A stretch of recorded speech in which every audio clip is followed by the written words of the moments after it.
How was lunch? All right, cool. I enjoyed it as well. So hi, I'm Steve Danziger. I'm with Paradigm Sample, and I am here to MC us through the next few hours of Yes and. So before we get started on the next batch of sessions, I just want to remind everybody that immediately following the conclusion of today's content, we will have the SampleCon Happy Hour, which is going to be hosted by the SampleCon Board of Directors in the Palm Court. Additionally, tonight, Protege MR and Soapbox Sample will host our inaugural SampleCon After Party in the Palm Court as well. Everyone is invited to join us at the Palm Court at 8:30 for a fun evening, and don't forget armadillo racing. I'm signed up for it. I'm still not exactly sure what that entails, but I'm very excited. So without further ado, I would like to welcome Betty Adamou to the stage.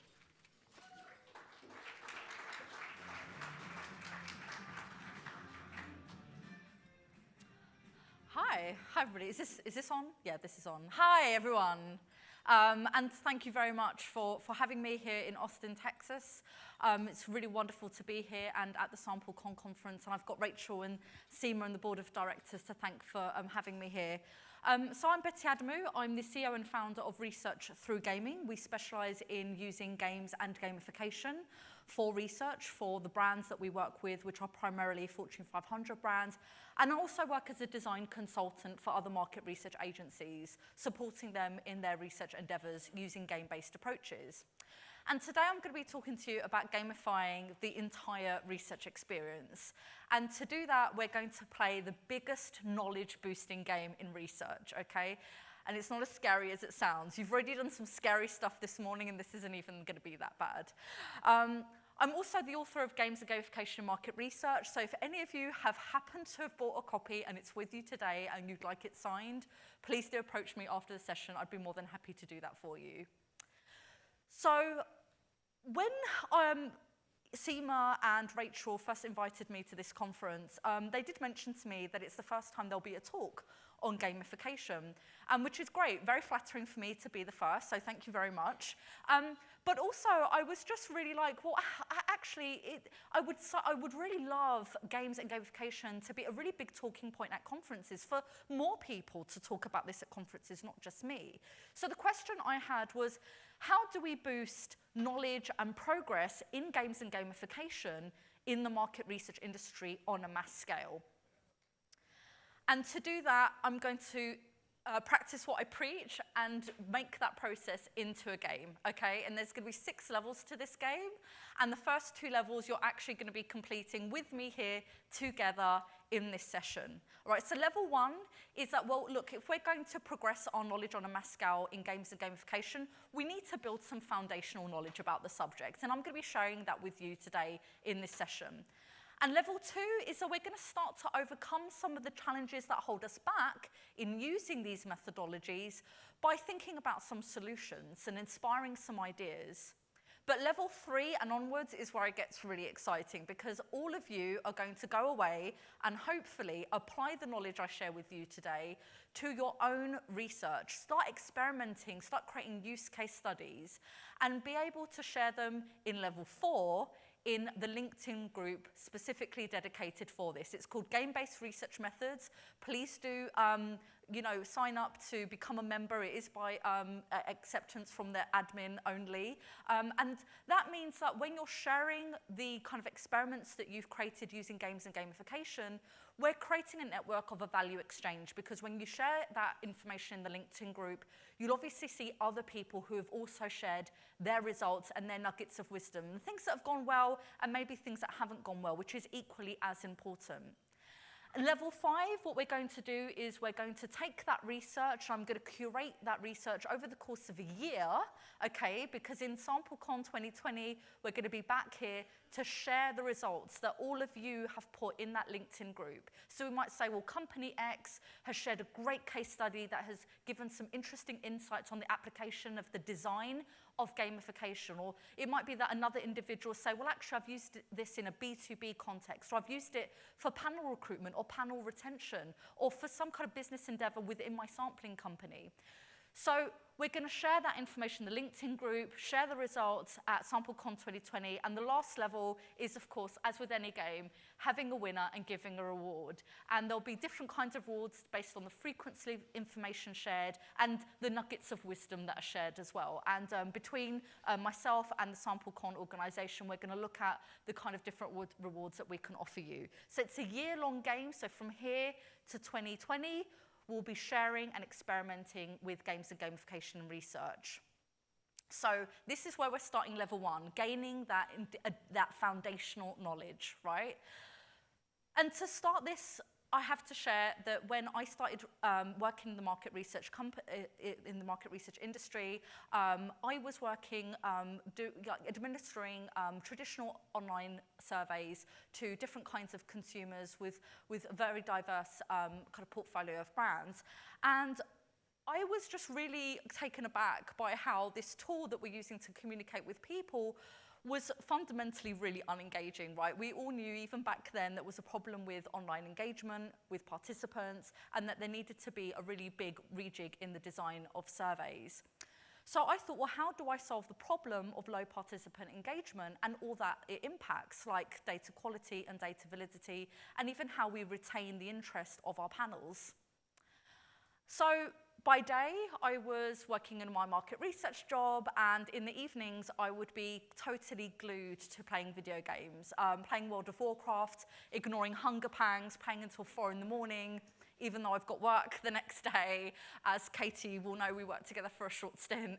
And so I just realized that, okay, there's something in games, right? There's something in the way I'm so engrossed in a game, and if somehow I could bottle that up and apply that to market research, we'll have a really big win situation. But why use games in market research? Because there's lots of other engaging mediums out there, right? Why use games? Just instinctively, I had an idea that surely, you know, millions of people around the world, they're onto something, right? So what is it about games that are so engaging? So I started doing a lot of primary and secondary research. And as I was doing that research, I kept coming across this phrase, that games are the most engaging medium of all time. Now, I was convinced that games held the antidote to low engagement issues, but actually it wasn't until a couple of years ago that we had some evidence for this statement from a kind of financial and commercial perspective. Because in 2017, mobile games alone accounted for more revenue than any other form of entertainment combined, generating an estimated revenue of $40.6 billion US. And in the same year, people spent more money on all types of games than they did on music and movies combined, generating an estimated revenue of $92 billion US, okay? So at least now, from a mainstream perspective, people are talking about games as this engaging medium, okay? And that type of engagement is called intrinsic engagement. That's when we're doing something for the joy of doing it. Nobody is paying us, nobody is telling us. We're doing something because we absolutely love doing that task. And that intrinsic engagement doesn't just stop when a player puts their controller down. The way that they're intrinsically engaged in games has created a rich and diverse game culture, okay? And just to run you through this really quickly, game culture means that people are spending hours creating fan art and fan fiction based on their favorite games and game characters. People are now writing about and reading about games more than they've ever done before in history. People also spend time making game costumes from characters or robotic wings, as you can see pictured here, so that they can dress up and go to gaming conventions dressed as their favorite game character. They also buy magazines about the games that they love, or reviews about games that are coming out. And actually, watching other people play games has now become a mode of entertainment in itself. Football-sized stadiums are filled out with people who pay money to watch other people play video games. This is happening so much so that an app has been created called Twitch, which allows people to do that a little bit more easily. Such is the intrinsic engagement with games that people have written articles on how to stop playing games, okay? If only we had that problem in market research, right? People taking surveys so much, we have to advise them how to stop. So what this showed me during my research is that when people are intrinsically engaged, there's no limits to how much they want to read, write, problem solve, design, essentially how much they will create and collaborate. And science tells us that intrinsic engagement gives other benefits that would be useful to us as researchers, okay? Intrinsic engagement can produce a flow state. And for anybody who's unsure about what that means, being in a sense of flow is essentially like being in the zone, right? When time passes you by and you don't even realize it. Like the old phrase, time flies when we're having fun. And that's going to be obviously really useful for market research when there are times that we have to administer longer surveys or have research that has multiple touch points over the course of time. Now, the other thing intrinsic engagement can do is increase our innovation abilities. And I'm so grateful to John Sweeney this morning for showing us that firsthand in this room, right? He created a game for us to play, to be creative and innovative and to problem solve and think on our feet. Intrinsic engagement can also increase our desire for continuation and completion of a task. Again, obvious links with market research. We want people to want to continue and complete surveys. We want people to want to start filling out their panel profile and actually finish that. And intrinsic engagement also creates more focus and attention. Again, we want people to be focused and attentive on the questions we're asking, on how they respond to questions, on the instructions that they're given. Now, of course, in market research, we rely on extrinsic engagement, right? We say to people, well, if you do this survey or if you sign up to our panel, you will get X and Y rewards, like a voucher or part of a prize draw. And we know from decades of research and science that extrinsic engagement doesn't always work. It doesn't always mean that tasks will get done or get done to good quality. And it's not just in market research. These studies have been shown over and over again in education, training, in employee engagement, that extrinsic motivators don't always work. Now, the other interesting thing about games is that, of course, we're not just intrinsically engaged in them, but we play them. And to play also has multiple benefits for market research. Because when we play, we harness our imagination, again, like we did this morning with John, okay? We harness our imagination. We can imagine ourselves in different roles and maybe in different future roles. And we can also try things like new concepts or roles in the present day or in the future while feeling safe. Basically, play allows us to be open to new possibilities, and we need that in research. We need people to feel that way so that we can ask them quite conceptual questions about, what do you think it would be like if Britain left the European Union? Okay, and we're notoriously bad at thinking about the future. So play can allow us to harness our imagination to do that. And this is often called system 3 thinking, that kind of thinking of what I will do in the future or why I will do something in the future. And play also allows us to find and express our core truths. And of course, when we speak to participants, we want them to be truthful about who they are, what they think, what they feel, and what they might do. And again, all useful for market research. And play has some crossovers on the behavioral outcomes with intrinsic engagement. So play actually also increases a continuation and completion desire. Play also increases our innovation abilities. And play also is said to be the truest form of our individuality and eases our burdens. And when so many participants say that it feels like doing a survey is a chore, then play is going to be a great antidote for that. And also play is said to be one of the hallmarks of it is that anyone can do it. And really, people all over the world of all ages really do play games. Long gone are those stereotypes of that players are like young teenage boys in the bedroom playing like violent video games. In fact, I read recently that the average video game player is a 45-year-old single woman in the USA. And CEOs play games. People like you play games. 35% of CEOs that were interviewed in the USA admitted to playing mobile video games at work. And they call it entertainment snacking, right? And again, if only people could entertainment snack on surveys, we would see far higher response rates. But during my research, I wanted to know why games created such a sense of intrinsic engagement and play, because I was really at this point seeing games as a tool, a means to an end. So games create intrinsic engagement and play that has all these interesting behavioral outcomes that would be useful for us as researchers. But what is it about games that do that so that I can then apply it to my own work, right? And it all comes down to how we're all made up, okay, our biological makeup. All of us, no matter our culture or our age, have 4 psychological needs. Our needs for mastery, how well we're doing at something, our need for purpose, our need for relatedness, how we relate to each other, in this room, okay, and our sense of autonomy, our free will. And we can remember these 4 psychological needs by using the handy mnemonic RAMP, okay, so we'll just remember that in case you forget later on. Now, when these psychological needs are satisfied, it creates a sense of well-being, and we become intrinsically engaged in a task. And a chemical called dopamine is released, which has other benefits, again, useful for market research. But just to show you how important all 4 of these psychological needs are, I just want to have a very quick exercise with you, okay? So let's go back a step and imagine that you have a life where you feel like you're leveling up, you have a sense of mastery, a sense of purpose, a sense of relatedness, you're social, but you've got no autonomy. Somebody else or another group is controlling what you can and can't do. You would quickly feel quite frustrated, and it could even lead to depression. So all 4 psychological needs have to be met for us to be intrinsically engaged and essentially for us to be happy.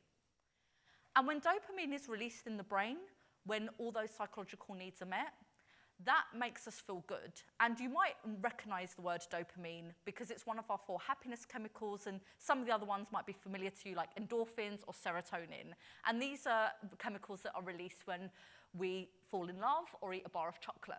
Okay, and when dopamine is released, the chemical can have a beneficial impact in the brain and body. So dopamine increases our sense of motivation, cognition, memory, and attention. And again, we want participants to be attentive, to be motivated to take part and complete, to have a high level of cognition so they can problem solve and share ideas, and of course, to be able to recall things that happened in the past or why they did something with better accuracy. But you might be wondering at this point, what do our psychological needs have to do with games, okay? Well, games have 4 what I call game ingredients. And so any game you've ever played as a child or as an adult will have these 4 different ingredients. And it's what makes a game, okay? So you've got goals in a game, feedback, rules, and autonomy opportunities. So how I choose to play a game, okay? When I choose to play it, how long I choose to play it for.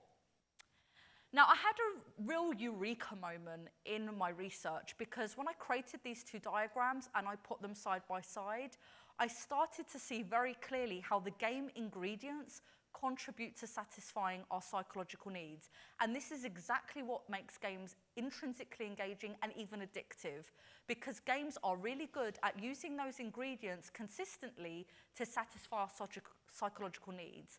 And some of these crossovers are obvious, right? So our psychological need for purpose is met by the game ingredient of goals, and many goals leading up to an ultimate goal. Our psychological need for autonomy is satisfied by the autonomy opportunities offered to us in games. And rules and feedback in games satisfy our needs for mastery and relatedness, because games are really good at telling us how well we're doing, how well we're not doing, and what we need to do to be better. So we have a sense of mastery. And of course, in many games, you can collaborate with other people and have that sense of relatedness, or compete with people so either you or them go up the leaderboard, and that helps in terms of understanding feedback and our mastery as well. And so I was like, okay, this is great. I have the ingredients now. I literally have the ingredients to get to those juicy behavioral outcomes that I know are going to be useful for market research. And I've been applying them in all the research I've been producing with my team and for our clients for over 8 years. And so just to show you the flexibility and the plasticity of game-based approaches, I'm going to run you through some micro case studies. So this is the one from Lucy, which is, some of you might have heard of Lucy. It's a brand here in the US that specializes in women's activewear. And it's owned by the VF Corporation, which is a Fortune 500 company that own other brands like the North Face, which you might have heard of. And they wanted us to administer a piece of research to understand what their consumers aged 20 to 45 plus would prefer from their activewear bottoms. Okay, so essentially this is kind of a preference testing, product development, ideation study. So I took those 4 game ingredients. I gave a goal, that your goal is to become an ultimate designer, okay? And you do that through 3 distinctive levels where you level up as a fashion designer. You go to a design studio, you start to create your ideal activewear bottoms, whether they're leggings or joggers or whatever it might be. And the feedback mechanisms is that you get a certificate for leveling up after every level, but there's also, of course, the visual feedback because you're seeing the thing that you're creating come to life. And there's rules where you can't go back in the survey and change your response. There's autonomy opportunities, of course, in how you choose to respond. And we find, as we do with all of our research, that participants really love this format. They absolutely love playing a research game. And the feedback we get a lot is thank you. That's actually the most frequently used term when we get voluntary feedback. And we can see here a snapshot of some of the feedback we've got from participants saying that they loved it, it was innovative, they wish more research could be like this. So it's really great to see participants enjoying the experience. But for our client, they found the insights highly actionable and were putting that insight into their product development. And actually, one of the prints that was really popular, like this cloud print that the participants chose for their pants, it was so popular they thought, well, why don't we apply that to a windbreaker jacket or a vest, as you can see pictured here. And our client also said, and this is an interesting thing that has come out of this process as a bonus, that internally her team are more engaged in the process. She actually joked that for the first time, people from all departments were coming to the Insight reporting meeting and not just for the free M&Ms. So that was really great to hear. She also said that it served as a great platform for co-creation with the participant, rather than building a product, creating a design, and then just kind of like retrospectively validating their own thinking. Okay, but what about something different? Okay, so that's like product development, preference testing. Let's talk about segmentation, which is a very popular type of research. So the University of Surrey in the UK is a top 10 university, and they wanted to segment the prospective students that were interested in coming to their university. And so with the traditional version of this survey, what they did was they took the profile of the students, they got an understanding of their segmentation, they gave the incentive, thank you very much, goodbye. But what we did was say, well, actually, why don't we use the feedback mechanisms inherent in games to actually give the participant their profile, right? Why don't we let them know what type of student they are? And actually, that became the name of the game, what type of student are you? So it's more of a quiz-like approach. And I don't know if any of you have tried to do research with young people, but they are notoriously hard to get their attention. But what was great is that we had a 97% completion rate on this study from prospective students who are typically aged anywhere between 16 to 22 and even older. And such was the high levels of engagement with this particular research game that the client then said, well, actually, there's an opportunity here. Can we make this into a lead capture tool as well? So now we've done a slight redesign to give participants the option to opt in and leave their email address for the university to contact them in the future. By the way, I will also add that we had a participant saying, if you asked more questions, it would have made it better. And I literally have never heard of that before in my whole market research career. But the great thing about games is that not only do they intrinsically engage people and encourage play, which we've seen has many benefits, but actually, as researchers, we can use the experiential nature of games and the simulations inherent in games to get some really interesting contextual insights, because researchers now more than ever are not interested in just the what but the why, right? We know that. We're always interested in the why. So if you develop a simulation-based research game, you can start to see how context and emotion drives choice. You can actually create different emotional states to see how that also drives choice. Essentially, what we're saying is we can get people to replay research games as they do with entertainment games, because people play the same game over and over again, right? Why not for a game that's made for market research? And then you can do interesting things like create predictive modeling, because if you've essentially rehearsed what is happening in a simulation, you can make better predictions in the real world. And we've done that at Research Through Gaming. So a big academic study approached us and said, we're really interested in your innovative approach to research. We'd like to create a couple of these games, these game things. And we want to research how people use identification in the present day and how they think that they might use modes of identification in the future. And I was like, okay, this is very conceptual stuff, okay?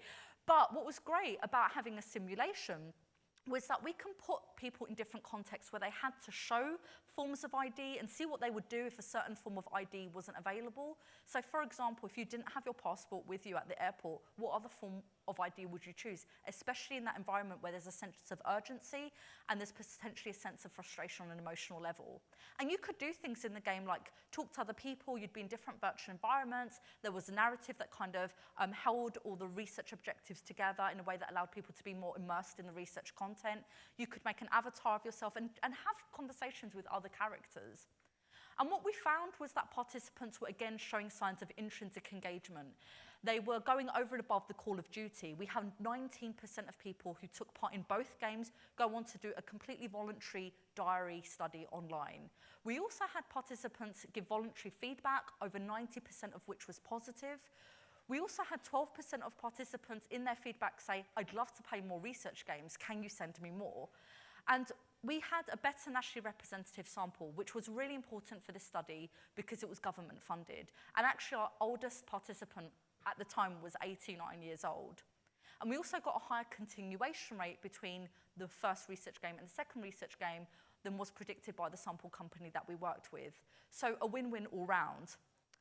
And this is my client, Professor Liesbeth van Zoenen, sharing the results of our research games and the other research that was administered in this large academic study at the Houses of Parliament. And again, back to client engagement, our client, a professor, a very reputable professor statistician, had 2 cameo roles in the first research game, so really engaged on that level as well.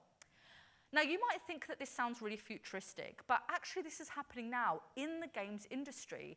Now, I don't know how many of you play games, but there are many games that are kind of like narrative-led games, they're choice-based, where you can pick how you respond in a certain situation, and that changes the shape of the game later on. So this is a screen grab from a game called Detroit. And you can see this character has 3 choices. Does she run with Alice, lock a room, or speak to Todd? And how she responds is completely based on the emotional context, what's happening at the time, what kind of stimuli is available. It's actually very reflective of real-life situations, even though it's in a game. And you can also choose how you react on an emotional level, as well as what you might say to another character. So you might be able to show your frustration, or be cold to someone, or show aggression, as well as respond with bits of conversation to drive the narrative along. Now, there are other games that do this too. You can download right now a game called Episode and Choices. It's available in the App Store and Google Play, I believe, free of charge. And it's the same situation, right? You get your character, you can have conversations with other characters, how you respond to different stimuli shapes the game later on. And again, it's happening in all sorts of games. So this is a screen grab from a game called The Wolf Among Us by a studio called Telltale Games. And they're all about these kind of choice-based narrative games. And you can also do things like choose where you go in a game, like different virtual environments, as well as how you respond to people. And the interesting thing about these games is they also give you feedback on how other people responded to those choices. So you can see if the way you reacted was actually quite common or rare.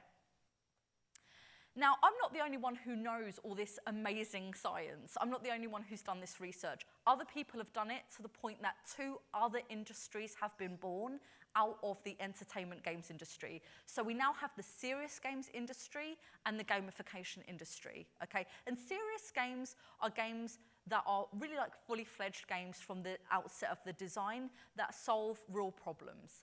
Gamification, on the other hand, takes some of the more superficial elements of games, like points and badges, and applies them to things that aren't games to try to make them more fun and engaging.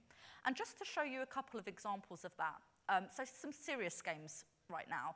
So this is a screen grab from a game where surgeons are allowed to kind of be trained on how to perform surgery on an avatar, and they get assessed in a game on how well they're doing. Surgeons that play this game in the real world show 30% less errors and a 27% increase in speed. So such is the power of simulated game experiences where you can be intrinsically engaged in the task at hand. But from surgery and healthcare to something quite different. Okay, so this is a screen grab from a game called America's Army. And this screen grab here really is true to the game. It's very 3D, very immersive. And America's Army was created by the US military. When America's Army was first developed as a game, it's nowhere as sophisticated as what it is now.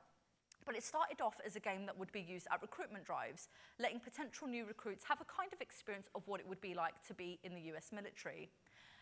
Now, the game is so popular today that it's 15 times larger than the actual US military, and recently had its 11 millionth registered user. Now, America's Army is a really important tool to the US military because in the first 9 weeks of a recruit being trained, many of them would drop out. But by that point, the US military had spent $15,000 on training that particular person. So of course, when they leave, it's just a black hole financially. But America's Army as a game allowed new recruits, especially as the game got more sophisticated, to be emotionally immersed and engaged in this environment, in this simulation. So basically, their expectations could be managed. And of course, if they didn't feel that it was for them, then that's fine by the US military because it means that they're not going to have a recruit that is then going to drop out. So another completely different kind of game, again, to show you the plasticity of serious games and how they can be applied. Here's a fashion game. Okay, but it's also a fashion game that is a sales tool. And this is where so many lines are being blurred now with games for entertainment that cross over with marketing and sales and training and all sorts of other disciplines. This game is called Covert Fashion. And again, it's available on Google Play in the App Store. And Covert Fashion recently collaborated with French Connection, or FC UK. And FC UK were able to add its actual clothes and accessories to the game that people could choose from in order to have exposure to their new collections. So the game gives you different briefs. So, okay, you're going to dress your avatar because you're going on an Oscar night, or you're going to dress your avatar because you're going to go on a date night. And it's great that the choices you have are real products, and that you might see those products and go, actually, I really like that, I'm going to go and buy it myself. So much so that Covert Fashion became FC UK's top source of their e-commerce sales, and you would never normally associate a game as a sales tool for a fashion brand. So that's serious games. Those are some very different examples of serious games, and what John did with us this morning is, again, an example of a serious game. But what about gamification? Loyalty cards are the best example of gamification I could give you, right? So it's using those game ingredients to give us feedback and rewards on buying things and the frequency of how much we buy as well. And again, such is the plasticity of this medium that all brands can do it. So from the independent coffee store that has a stamp card to the big Fortune 100 brands that have reward schemes, or even the points that we collect on our flights here, right? Loads of different brands now have these loyalty schemes. Now, even the way we read is gamified now. So this is a screen grab from Audible where you can see that you can get different badges based on when you read or how often you read. So you might get the night owl badge if you read in the evening, or the weekend warrior badge if you're reading on the weekend. And collectively, I call these functional games, like game-based approaches with function. And serious games and gamification have been used in almost all industries: training, education, recruitment, solving problems in sustainability. In fact, you'd be hard-pushed to find an industry that hasn't been touched by serious games and gamification in some way. Now, these industries are thriving. The serious games industry is said to be worth $9 million by 2023, and the gamification industry is set to be worth $11.10 billion by next year. So clearly, they're onto something, right? Something is going right. But why is it in market research we haven't really adopted these techniques? In fact, I would say that we're probably one of the few industries that hasn't fully adopted these techniques because it's still very niche for us, as recent reports have shown, like the GRIT report. So this is where we start level 2, overcoming the challenges that hold us back in progressing with these methodologies to help our businesses become more commercially savvy, to engage participants, to retain our sample, and so on. So the two challenges that I've seen over the last 8 years in talking to my colleagues at events like this is these two things. So the first challenge is that people tend to be unsure about the applications of game-based methods outside of the survey environment. So it might be that they've seen a gamified survey and they've seen a research game, but how do I apply it to the rest of my business? So in the rest of this talk, I'm going to give a few ideas to inspire you on maybe how you can actually take away some ideas around game-based research to sample recruitment and retention. And the second challenge I hear is, well, actually, I don't think we know enough about games and gamification to use it in our business, right? So that's why we're going to play the biggest knowledge-boosting game in research, to get everybody on board using games and gamification, to experiment, to create case studies, so that all of us have more confidence in these methodologies, because it really can't be just me on my own, okay? So challenge number one. A solution now to give you some ideas. Now, many of you will have a traditional looking questionnaire done on a mobile or otherwise that when you're recruiting participants for your panel, you will ask them basic things like your date of birth, your lifestyle, the products you might use, and so on and so on. But what if you could use a familiar game component like avatars? Avatars in games are a fantastic onboarding process. It's really key to getting people engaged in the game at the very beginning, and actually it's proven that there is an emotional relationship between a player and their avatar. Now, not only is that an interesting thing to try and do to create that level of engagement with signing up, but in order to retain their interest, why not reward the participant by giving them something for their avatar every time they complete a survey? And that is extra data that we wouldn't have otherwise have, right? So let's say a participant has completed a survey and now they've unlocked a pair of high heels for their avatar, and you give them 3 options from 3 very different brands, and they pick a pair of shoes. That is data. That is data that you can use however you wish, ethically, outside of the survey environment. That means that there is another route commercially for your business that you wouldn't have otherwise had. But why stop there?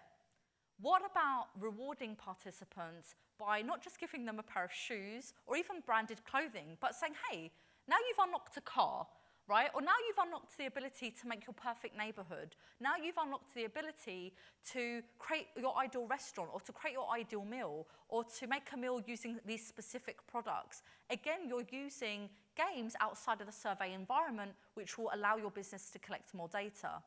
You can also allow people, as a reward, to create avatars that are reflective of different roles that they play in their lives, okay? Why not create an avatar of yourself as a mum, a son, a manager, an employee, an eco-warrior, okay? We can, all of us, we can say that we are, who we are at the very same time, and, we've got no conflicting opinions internally, but actually we do, lots of us do. For example, what a mother might want that's best for her child could conflict with maybe some ideologies around sustainability and environmental issues. So if you allow people to embody the different roles that they play in their lives and even answer questions that way, it means that gamification can not just allow people to be themselves, but the different versions of themselves in a comfortable, playful, engaging environment. Now, why stop there, right? Why not bookend the entire research experience, okay? Why not make a game out of delivering the data and insight to our clients? And this is something that Research for Gaming is doing at the moment in collaboration with one of our clients, where we're creating insight games. So games are being used across the globe for education. McGraw-Hill, for example, is commissioning 50 simulation-based games this year. So that got me thinking, well, when we're sharing data and insight with our clients, we're educating them, right? Why can't we use games to educate our clients on what their data means, what insights there are, and potentially what that means for their business, and give them advice on what they should do in the future? Now, those ideas and inspiration, I hope you take them with you and you experiment and you share the outcomes in that LinkedIn group as part of the big game. But now we're on to our second challenge, where people say, well, we don't know enough about these methodologies to experiment. Now, we're going to change that starting now, because we're going to start to play this big knowledge-boosting game in market research. So we've already done level 1 and 2. You've now got the foundational knowledge about games and gamification. You've seen examples in and outside of market research. We've looked at some ideas about how you can apply that as panel companies, as sample companies. But now you're going to go away on level 3 and start experimenting, sharing your results on LinkedIn in the course of the next 12 months. Come back next year and share those results with us. So let the games begin, and we'll start level 3 now. And I've got time for some questions.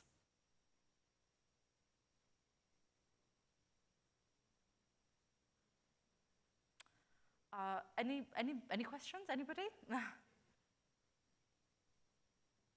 Seema, yes, at the front.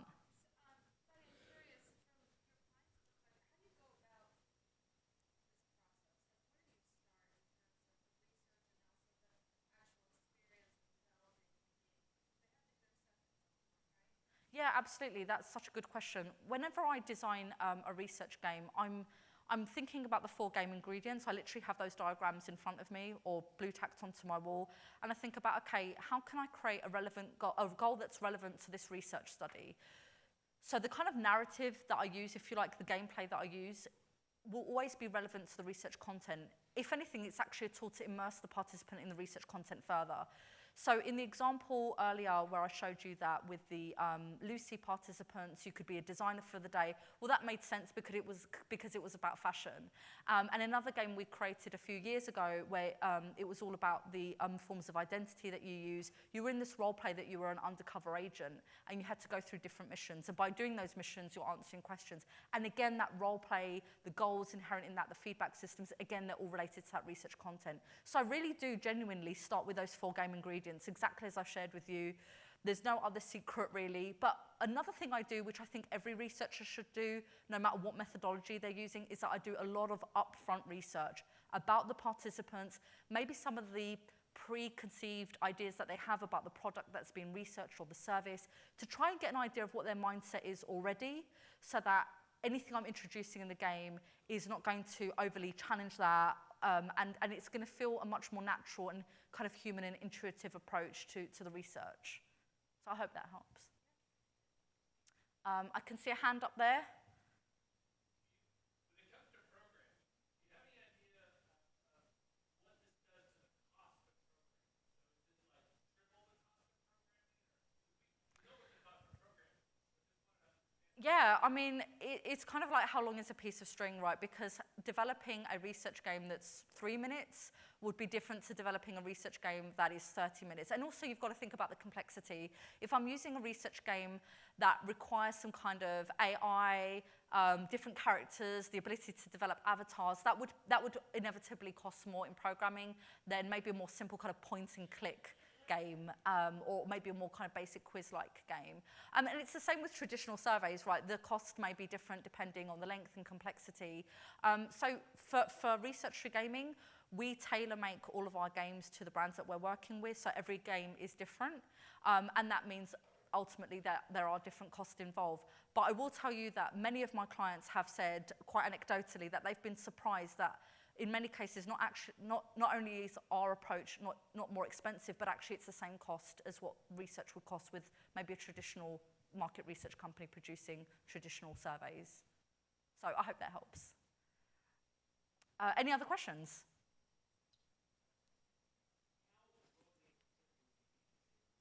I'm sorry, you might need to go to microphone. I can't hear you at all, sorry. Or just like really shout. Hey, can you? Hi. All right, I was asking, how broadly applicable is this? Like, it seems perfect for fashion, product type stuff, but Right.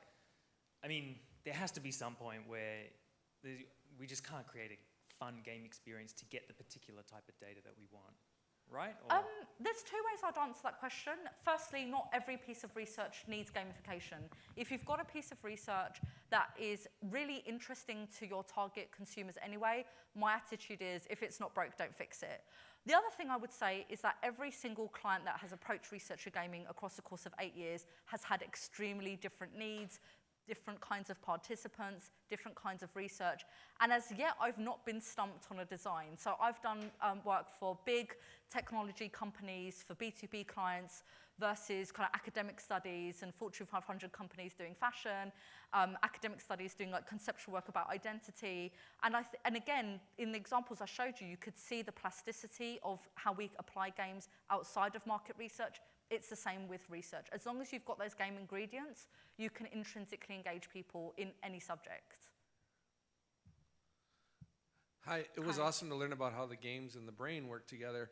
Thank you. So I was thinking, would different personality styles respond to different types of game? Is anyone working on, like the first part of the game identifies a personality style, and then what happens next is kind of based on that, to really kind of almost be Right. intuitive to that user?